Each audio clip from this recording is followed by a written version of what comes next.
और देखिए, भारत और नेपाल बॉर्डर पर भी हालात तनावपूर्ण हो गए हैं। नेपाल सीमा में प्रदर्शनकारियों ने पुलिस चौकी और भंसार ऑफिस में आग लगा दी।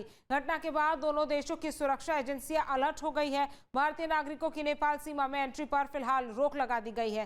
सीमा पार जारी बवाल के चलते सुरक्षा बल लगातार गश्त कर रहे हैं और हालात पर पैनी नजर रखी जा रही है। बहराइच से हमारे सहयोगी की रिपोर्ट हम आपको दिखाते हैं।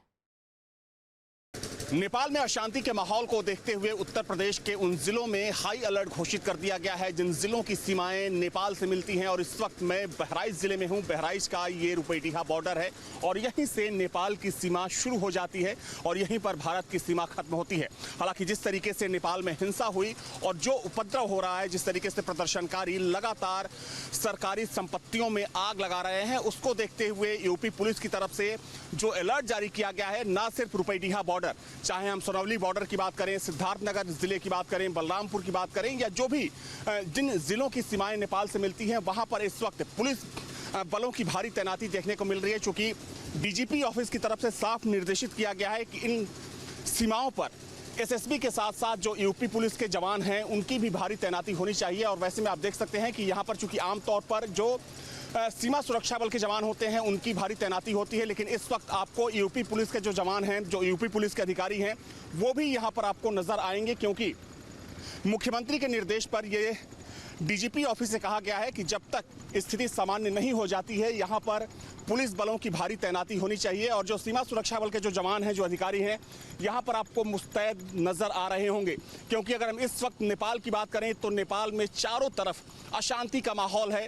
चूंकि वहाँ के प्रधानमंत्री खुद देश छोड़कर जा चुके हैं और जिस तरीके से लगातार वहाँ पर, चाहे हम सचिवालय की बात करें, सेना मुख्यालय की बात करें या दूसरी संस्थानों की बात करें, लगातार वहाँ पर आगजनी की जा रही है। आप देख सकते हैं कि जो दूसरी तरफ है, चूंकि यहाँ से नेपाल की सीमा शुरू हो जाती है और यहाँ पर जो नेपाली आर्मी है उसकी तैनाती यहाँ पर आपको देखने को मिल जाएगी।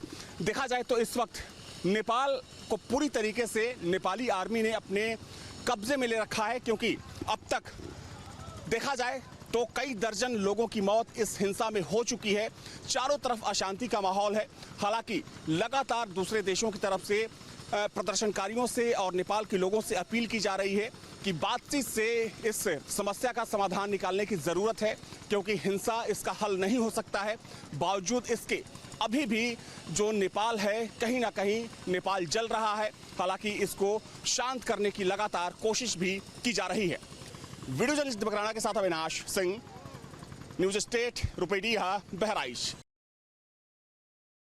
अभी भी नेपाल में आगजनी और हिंसा जारी है। इस वक्त मैं नेपाल की सीमा के अंदर हूं। ये रुपैडीहा बॉर्डर है और यहीं से नेपाल की सीमा शुरू हो जाती है। आप तस्वीरों में देख सकते हैं कि जो नेपाली आर्मी है इस वक्त मोर्चा संभाले हुए है। क्योंकि अगर हम पिछले 2 दिनों की बात करें तो जिस तरीके से यहाँ पर हिंसा हुई, इस हिंसा में दर्जनों लोगों की मौत हो चुकी है, सैकड़ों लोग घायल हो चुके हैं। हालांकि अब स्थिति को संभालने के लिए सेना ने मोर्चा संभाल लिया है और बॉर्डर के साथ साथ अगर हम शहरों की बात करें, आम इलाकों की बात करें, तो वहां पर सेना की भारी तैनाती इस वक्त देखने को मिल रही है। हालांकि जो बॉर्डर का एरिया है, बॉर्डर को पूरी तरीके से सील कर दिया गया है।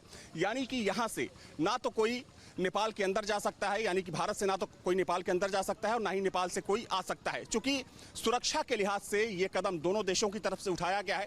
हालांकि देखा जाए तो कल जिस तरीके से हिंसा हुई, इस हिंसा में जो सरकारी संपत्तियां हैं उनको काफ़ी नुकसान हुआ है। यहाँ पर जो बैरिकेड्स रखे गए थे, आप देख सकते हैं कि जो प्रदर्शनकारी थे उन्होंने इस बैरिकेड्स को पूरी तरीके से आग के हवाले कर दिया।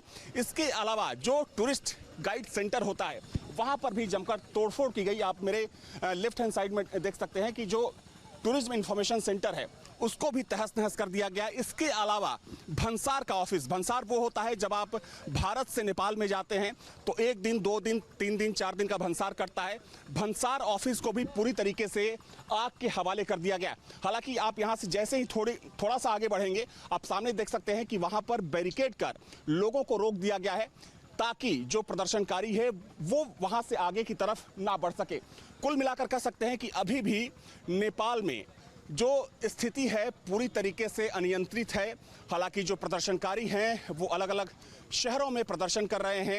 हालांकि जो यहाँ के सिविल सोसाइटी के जो लोग हैं, जो राजनयिक हैं, वो अपील कर रहे हैं, जो दूसरे देश के, खासतौर पर अगर हम भारत की बात करें या जो नेपाल के मित्र देश हैं, वो लगातार यहाँ के लोगों से अपील कर रहे हैं कि शांति व्यवस्था कायम करने के लिए बातचीत एक महत्वपूर्ण रास्ता हो सकता है। बावजूद इसके अभी भी कह सकते हैं कि नेपाल पूरी तरीके से जल रहा है। हालांकि स्थिति को संभालने के लिए अब यहाँ की सड़कों पर नेपाली आर्मी हर जगह नजर आ रही है। वीडियो जर्नलिस्ट दीपक राणा के साथ Avinash Singh, News State, Rupaidiha border, Nepal. जहां भक्ति है हर शब्द में, कथाओं में छुपे हैं दिव्य रहस्य और ज्योतिष देता है जीवन को दिशा। धर्म से जुड़ी हर बातों को जानने के लिए हमारे चैनल स्तुति को सब्सक्राइब करें। चैनल पर जाने के लिए इस लिंक पर क्लिक करें।